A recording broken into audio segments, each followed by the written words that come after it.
Hi, my name is Wilbur Hobbs, and I've been doing carvings for at least 30 plus years, and I'm about to show some of the artistic and some of the raw materials that I've been using. This from moose antler to moose bone to whalebone, and the course of this is 35 years in the makes.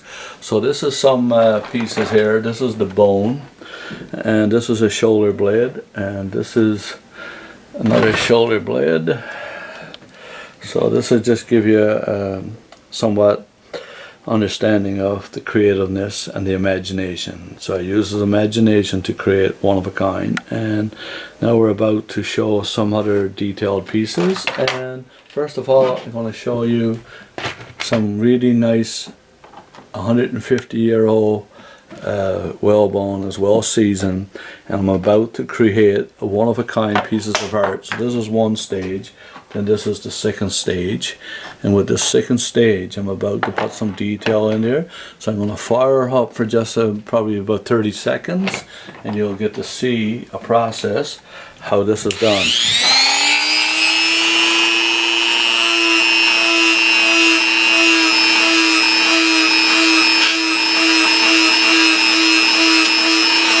And I always use a mask, and I use a fans, but for this video I'm just being pretty elementary here.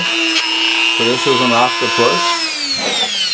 Sorry about the noise in the video, but this is an octopus, and it's not fully done yet, but when it's all done, everything will be detailed and all polished, and it will go out to be a work of art. And this is to give you a 3D and a 360 visual of this. This is a piece of art, but not completely finished yet. So that's that. And then secondly, we jump into the antler, and we come up with some nice cool howls, and these are done 3D, three-dimensional. So that's this. And then we're going to jump from here, and I'm going to take you into a more detailed piece, which will be the moose.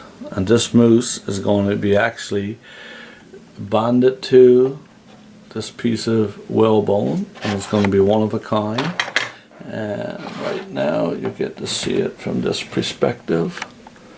So that's that. And then when that's completed, the next phase is I'm doing some mermaids, and there's a mermaid that's done 360 degrees 3D, so you get to see all of it. So this is just about finished, and this is, she's sitting on the rock.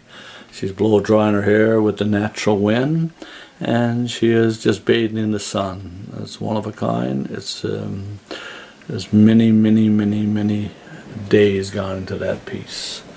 So that's that one. And then we got another one over here that's just bathing in the sun, and she's taking in harmony with nature, and she's really in harmony with dolphins and starfish.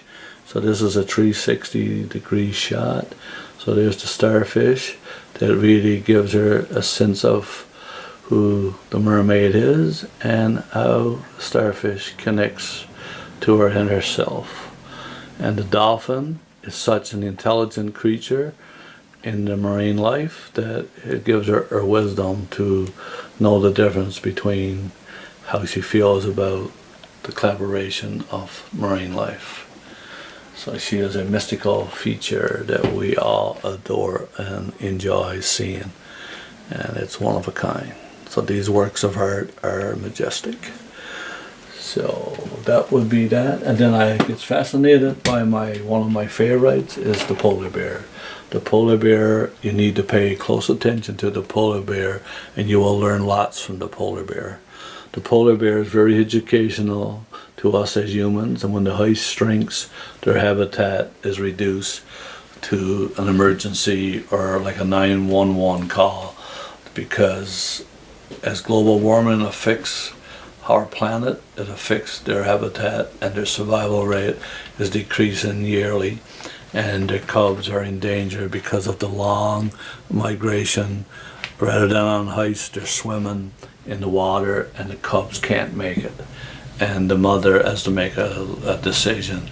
Either leave and the weak don't make it and the strong survive. So out of two, sometimes she loses both of them, or one just makes it in the nick of time because of global warming. And the polar bear is a very fascinating creature. And then when we take it from there, we just go up here. And this is a polar bear that's been through a very difficult experience. He's traveled 500 kilometers and food is very, very limited. So he's making the final migration to the largest potential feeding ground in the world, and that is off the Grand Banks of Newfoundland and Labrador, where the great ice flows comes down and the glaciers and the ice, and they're hoping to pick up a next meal, whether it be a young seal, a seal harp, or whatever is in his pet, which is the greatest food that they desire the most, is the seals. So this is the migration that he's making as a final attempt, because he's contemplating the distance, and this ice here and these flows and these terrains is that he's making this final journey, hoping that on the ice flows that he will find what he's looking for, his next meal. So how do you collect your medium? The medium is collected through many sources. One is through the antler is dropped every year between December to January, and they drop them, and I go in and I know different places on the island that where I can actually find these. And secondly, if it's disregarded at the dump, I can get it. And thirdly, if somebody has a license to harvest a moose and they have a antler there that they got no use for, I can utilize it and make something beautiful out of it, and do one of a kind. Like for example, I take like this eagle. This eagle is majestic, it's an incredible creature, and it can teach you a lot in the ecosystem of life. An eagle don't see a storm, he rises above it. So for us as people, we get caught up in the storms of life, but an eagle teaches you how to rise above it. In other words, the wisdom that it demonstrates and the power and the majesticness of it, that too shall pass. How can people find you to order these places? They can find me through word of mouth, through accidentally stumbling upon the shop, thirdly through Facebook, and I'm not a very knowledgeable person when it comes to the platforms of Instagram, Twitter, or wherever that you could advertise that kind of stuff. But the chair has been advertised around the world. The works of art has been sold around the world. It's a great experience for the fellow traveler, and for myself, is that I use his imagination and creativity, and I'm vertically gifted, and I'm bringing it to an horizontal level. Thank you so much.